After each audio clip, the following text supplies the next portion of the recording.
Hello everyone, today I want to show you how our zinc alloy die casting products used on connector housing.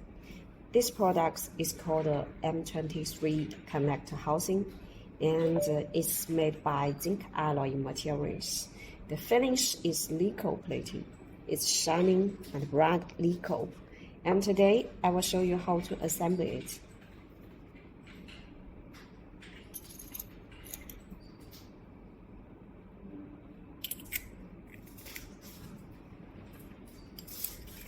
Look at these threads.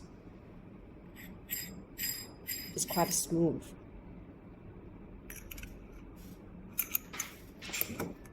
Okay, you will see the finish is bright nickel and the surface is quite smooth. A very beautiful finish. If you have any inquiry about zinc alloy die casting parts, please find it to us.